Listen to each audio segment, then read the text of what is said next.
Bonjour chers amis du genre humain. Je voudrais aujourd'hui vous parler d'un thème à la mode depuis plusieurs années, la gestion des émotions. Beaucoup de choses ont été dites et écrites sur ce sujet, certaines pertinentes, d'autres moins.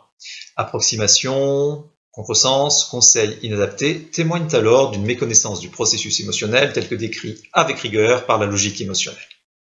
Il me semble essentiel de savoir gérer ses émotions pour un mieux-être individuel et un mieux vivre ensemble. Encore faut-il, au préalable, bien préciser ce que nous entendons par gérer ces émotions et identifier ce que nous pouvons gérer au pas, puis les solutions simples et concrètes qui sont à notre disposition pour le faire. J'ai décidé de vous parler dans cette vidéo de 3 écueils que nous rencontrons, il me semble, dans la gestion des émotions. Tout d'abord, si nous entendons par gérer, se contrôler, se maîtriser, il est fort à parier que dans certains cas, nous ne fassions que rajouter de la réactivité à la réactivité émotionnelle, c'est-à-dire que nous augmentions le niveau de stress et d'émotivité.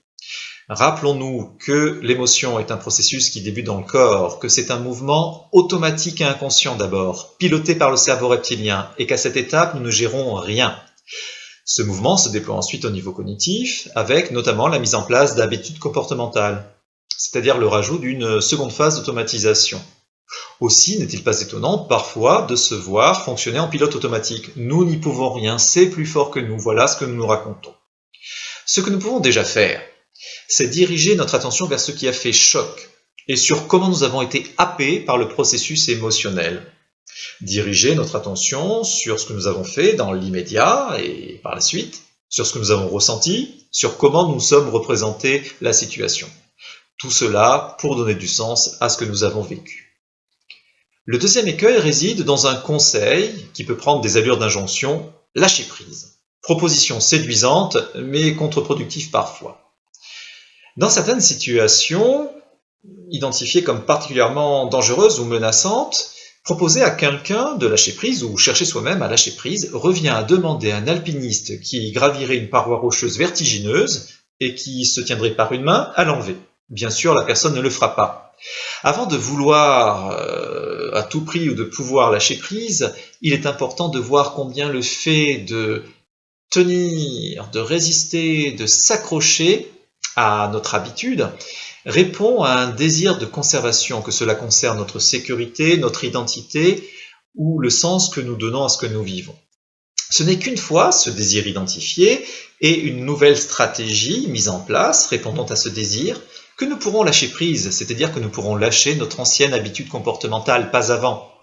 Je suis d'ailleurs assez interpellé par l'apparition, en face de cette injonction à lâcher prise, d'un mantra depuis quelques années, le fameux « on ne lâche rien ».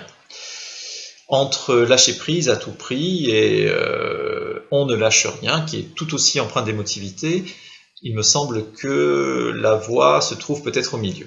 Enfin, pour terminer, je voudrais vous parler de cette notion de donner du sens dans la gestion des émotions. Donner du sens, oui, mais pas n'importe comment.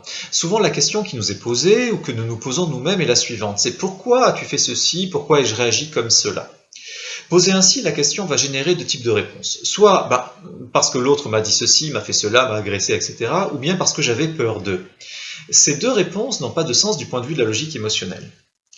En effet, si l'autre est un stimulus, il a finalement peu à voir avec l'émotion qui est un processus fait pour nous, pour notre survie, notre conservation, notre croissance, et qui parle de nous, notamment de nos besoins et de nos désirs. Et puis ce ne sont pas nos peurs qui génèrent nos stratégies, mais c'est bien l'inverse. Aussi me semble-t-il plus pertinent de se poser la question suivante. Pourquoi? En 2 mots. Je fais ce que je fais. Autrement dit, tant que je fais ce que je fais, même si cela nourrit des peurs d'eux, qu'est-ce que je garantis? À quel désir je réponds? Quelle est la valeur de cela? Voilà, j'en ai terminé pour aujourd'hui, pour cette première vidéo sur la gestion des émotions. Je vous dis à bientôt. N'hésitez pas à partager ces vidéos et à parler autour de vous de la page émotionnelle. Je vous en remercie par avance. D'ici là, bonne continuation et surtout, vive l'émotion!